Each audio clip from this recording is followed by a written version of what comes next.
A man by the name of Notch had an idea. A cave game, a sandbox seemingly endless, an adventure that had everyone saying, just one more block. This man, that game, those blocks have brought all of you here to celebrate what has become Minecraft. It began as a simple idea. Sorry, but you should use the old logo because it's a bit more evolve-y, I guess. Right, fine. The game had a randomly generated world filled with grass, dirt, and an awful lot of stone. You could destroy blocks and place blocks. The spark was there, but it needed more. Yeah, like squids. Stop it.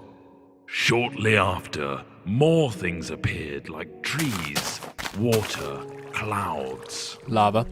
Yes, lava. The world looked a little more natural.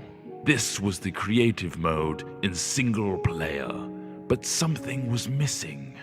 TNT. No other people. Tests began with a multiplayer version. People could now play together. New items and blocks were also added. The game was beginning to take shape. Wow, really skimming over the details there. Do you want me to go over all the patch notes? No. The wiki page won't load anyway.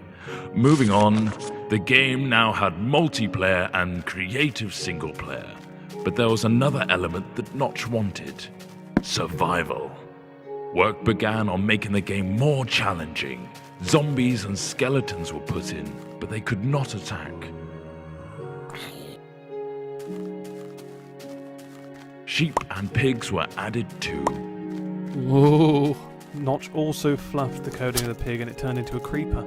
At this stage, this version of the game was labeled Classic. Classic. Brilliant. Then from Classic came the in-dev version. What on earth does that mean? No idea, not important. Dynamic lighting was put in, a new sound engine, and more importantly, crafting was introduced. Then came InfDev. Sorry, what? InfDev introduced a big feature to the world, infinite terrain. No longer was the player constrained to a square world, but now it stretched endlessly.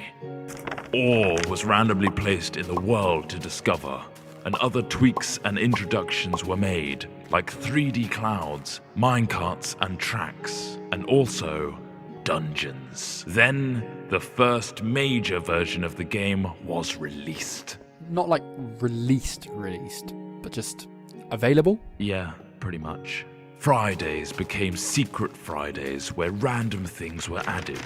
The first being redstone, which allowed complex circuitry to be created. What, like that thing? No, that's ridiculous. Snow worlds were added, so were boats and cows, along with a whole host of new items. Oh, and slimes. Those bloody hopping things. Then, in Alpha, the survival mode was brought to multiplayer for the first time. This allowed for players to battle monsters and survive the night together. Or just go around gathering creepers and then have them explode on your mate's house? The next big patch came on Halloween of 2010 and introduced the Nether. This threatening place was full of zombie pigmen and the eerie cries of the ghast. Not to mention a considerable amount of lava. The game hit beta. Ta-da! Lots of new things were added in beta, like dispensers, note blocks, cake, redstone repeaters, and beds. The lighting also got a smooth upgrade. Wolves were now on the prowl, and you could tame one as a pet with a stash of bones. Weather was introduced, including snow, lightning storms, and rain. Oh, look how cute that wolf is shaking off the rain. Aw. We finally found ourselves in 1.6 with the introduction of maps. A new way to navigate the endless blocks of Minecraft here. things got pushy in 1.7 with pistons, leading to some clever contraptions. 1.8 gave vastly improved combat mechanics, allowing the player to sprint, draw back their bow, and land critical hits on their enemies.